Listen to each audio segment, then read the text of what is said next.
ലോകത്തിലെ ഏറ്റവും മലിനമായ 20 നഗരങ്ങളിൽ 13 ഇന്ത്യയിലെന്ന് റിപ്പോർട്ടുകൾ. ഈ നഗരങ്ങളിൽ ഭൂരിഭാഗവും ലോകത്തിലെ ഏറ്റവും ജനസംഖ്യയുള്ള രാജ്യമായ ഇന്ത്യയിലാണ്.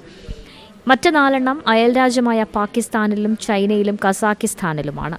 സ്വിസ് എയർ ക്വാളിറ്റി ടെക്നോളജി കമ്പനിയായ IQ എയറിൻ്റെ 2024 ലോകവായു ഗുണനിലവാര റിപ്പോർട്ട് പ്രകാരം ലോകത്തിലെ ഏറ്റവും മലിനമായ തലസ്ഥാന നഗരം ഡൽഹിയാണെന്ന് പറയുന്നു.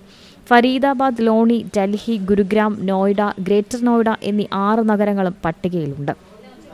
അതേസമയം 2024 ലോകത്തിലെ ഏറ്റവും മലിനമായ 5ാമത്തെ രാജ്യമായി ഇന്ത്യ സ്ഥാനം പിടിച്ചു. 2023 ഇത് 3ാം സ്ഥാനത്തായിരുന്നു. ഇന്ത്യയിൽ വായു മലിനീകരണം ഗുരുതരമായ ആരോഗ്യ ഭീഷണി തുടരുന്നുവെന്നും ഇത് ആയുർദൈർഘ്യം ഏകദേശം 5.2 വർഷം കുറയ്ക്കുന്നുവെന്നുമാണ് പഠനങ്ങൾ. വായു ഗുണനിലവാര ഡേറ്റ ശേഖരത്തിൽ ഇന്ത്യ പുരോഗതി കൈവരിച്ചിട്ടുണ്ടെങ്കിലും മതിയായ നടപടികളില്ലെന്ന് ലോകാരോഗ്യ സംഘടനയുടെ മുൻ മുഖ്യ ശാസ്ത്രജ്ഞയും ആരോഗ്യ മന്ത്രാലയ ഉപദേഷ്ടാവുമായ സൗമ്യ സ്വാമിനാഥൻ പറഞ്ഞു. National desk, C Malayalam news. പുതിയ വാർത്തകളും വിശേഷങ്ങളും ഇനി വിരൽ തുമ്പിൽ. എല്ലാ ഡിജിറ്റൽ പ്ലാറ്റ്ഫോമുകളിലും ഇപ്പോൾ സി മലയാളം ന്യൂസ് ലഭ്യം.